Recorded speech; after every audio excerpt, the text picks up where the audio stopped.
Hi, I'm Norm Wilkinson. My company is Influential Sales Consulting. I'm CEO and principal consultant, and this is the fourth episode in the series of LinkedIn podcasts we're doing about helping tech startups grow. This episode is about your first customer. It's called Your First Customer is More Important Than Funding. How so? Well, a common belief in early stage founders is that we need funding to succeed, whereas actually in reality, you need customers to succeed. Funding simply buys you a bit more time. Funding feels like fun, it feels like validation. It's created you some headline, it's created you some interest because people are impressed that you've raised some funding to start the company. However, investors are placing a bet on you. They think you might succeed. They invest in future value, whereas customers make a commitment today. They believe that you can help them now. Customers buy value today, and that's a very big difference. So use your first customer as a bit of research, as a learning exercise. It helps you answer questions like, why will somebody buy our product? What do they find of value in it? What do they don't like? It really helps you shape the whole thing going forward. Will somebody part money for this? And it helps you validate your market and your opportunity. And this knowledge is worth more than your first invoice, to be fair. It really validates the offer. And it's the beginning of your commercialization journey is to get this first one done. And this is the missing link that most tech founders don't see or they avoid. But it's really critical. Revenue creates evidence. There's a proof of market, proof of your opportunity. You now have a reference. Use their stats. What percentage savings do they make? How efficient have they become? These are metrics that you can use in the market, in your marketing, that really give you credibility and become very powerful. Now, every company starts with a first customer. So don't be afraid of this. You have to go out and find it. It's really critical. It puts you on the map. And an early adopter is often very forgiving of a messy product. They're very willing to take a risk. They're innovators who really see the value in the product going forward, and they're willing to come in and help you develop and shape it into something that they can use going forward, but also others can too. The value they get for that is that they're first in, and they like that kind of process. So it's really crucial to get this early feedback and really start to develop your offering from there, because it shapes everything going forward. A story of my own, going back, really many years now.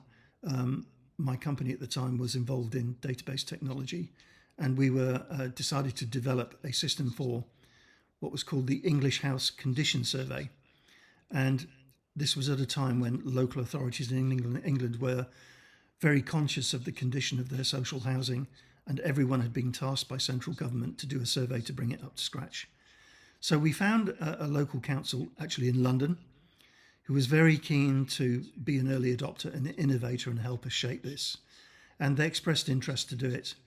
And we actually gave it to them for free in the beginning in return for their participation in promotion and marketing. And they were a keynote speech provider in our very first piece of marketing for this, an event that we held in London. We invited all of the councils in England. Most of them turned up on the day. The place was packed, and we did a terrific presentation, and so did our first customers. So shortly after this, after the event, orders just started coming in. We really didn't have to do much selling after that at all. And there were probably 50 or 60 councils who took this up almost within the first few months. So a great way for us to start. Now, I'm not suggesting necessarily that you give your product to your first customer for free, but I think it is worth considering preferential terms and other things that you can do that would really help them move forward with you and create a great product with you going forward. So the other thing is, don't languish. That once you got to that point, get it out there and sell it to people like your first customer, people who have the same need, the same requirement. It's a repeatable process, and this is where your selling really starts to work. However, make sure in this process you don't end up customizing it for that first customer, because what you want is something that's resellable. that is repeatable for every other customer that looks like them. So don't go down the customization route too far that you make it so specific you can't resell it.